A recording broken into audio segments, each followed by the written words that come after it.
मोइनाबाद मस्जिद की तामीर नौ के खिलाफ बजरंग दल का एहतजाज दफ़ा 144 नाफिज। तफसीलात के मुताबिक रंगारेड्डी ज़िले के मोइनाबाद में वाक़ चिरकुर गांव में मुसलसल दूसरे दिन भी कशीदगी बरकरार देखने को मिली, जब बजरंग दल के अरकान ने मस्मार शुदा मस्जिद की जगह पर नए तामीर शुदा ढांचे को गिराते हुए एहतजाज का मुतालबा किया। बजरंग दल ने पीर 22 जुलाई को ज़मीन पर कब्जा करने वालों के हाथ मुनद्दिम होने वाले मस्जिद के तामीर नौ के लिए बुनियाद रखने के बाद चलो मोइनाबाद एहतजाज के कॉल दी थी। पुलिस की जानिब से अमन व अमान बरकरार रखने के लिए दफ़ा 144 नाफिज कर दिया गया। बजरंग दल के एहतजाज के पेश नज़र किसी भी किस्म की परेशानी को रोकने के लिए बड़ी तादाद में पुलिस को तैनात किया गया। मुजाहिरीन ने धमकी दी कि वो यहाँ पर तामीर होने वाले किसी भी किस्म के मुस्तकिल ढांचे को गिरा देंगे। मंगल के रोज़ भी बजरंग दल के अरकान आसपास एक मंदिर में जमा हुए और मस्जिद की तामीर नौ के लिए एहतजाज करने लगे।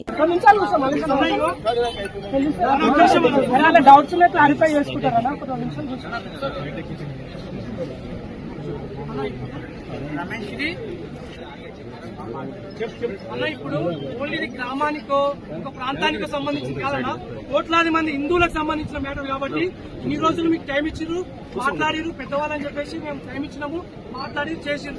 కానీ ఇప్పుడు మొత్తం తెలంగాణ ఉన్నటువంటి మొత్తం హిందువులకు సమస్య అన్న ఇది. ఓన్లీ నాట్ ఓన్లీ చిలుకూరు కాదన్న, ఇది మొత్తం హిందువులకు సంబంధించి. కాబట్టి నేనేం చెప్తున్నా అంటే మేము చెప్పేది వినండి. ఇక్కడ ఉన్నటువంటి అన్యమతస్థులకు సంబంధించినటువంటి కట్టడం ఏదైతే ఉందో దాన్ని ఇప్పుడు తొలగించేంత వరకు ఇక్కడ నుంచి ఎవరు లేవరన్నా. ఇది ఉద్రిక్తం జరుగుతుంది కాబట్టి ఇది మనం శాంతియుతంగా మేము చెప్పేనా శాంతియుతంగా మీకు చెప్పినప్పుడు భారత్ మాతాకి అప్పుడు ఏం చేయాలి చెప్పింది మీకు చెప్పినప్పుడు విన్నామా? మేము చెప్పే కూడా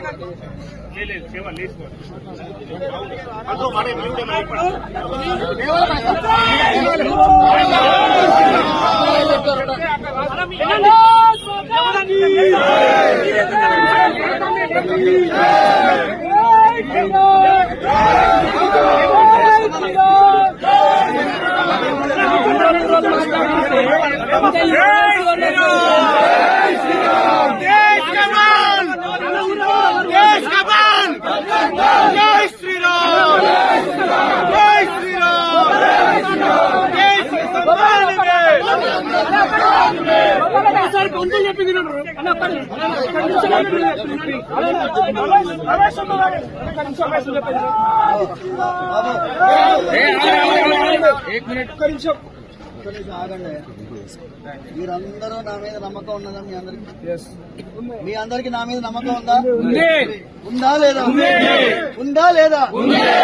నేను ఆ మీటింగ్ లో మాట్లాడినాను, వాళ్ళు ఒక అష్యూరెన్స్ ఇచ్చినారు, ఆ అష్యూరెన్స్ ప్రకారం పోతున్నాం.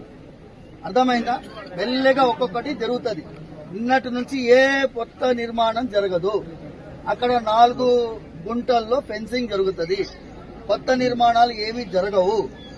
ఎలాంటి వాతావరణం ఇంతకు ముందు ఉండిందో అదే కొనసాగుతుంది. ఇక్కడ ఎవ్వరు కూడా విపరీతమైనటువంటి పరిస్థితి మనం సృష్టించకూడదు. వాళ్ళు కూడా సామరస్యంగా రావడానికి ప్రయత్నం చేస్తున్నారు. మీరందరూ దయచేసి సహకరించాలి. నా మీద నమ్మకం, ఏ విధమైన ప్రార్థనలు జరగవు.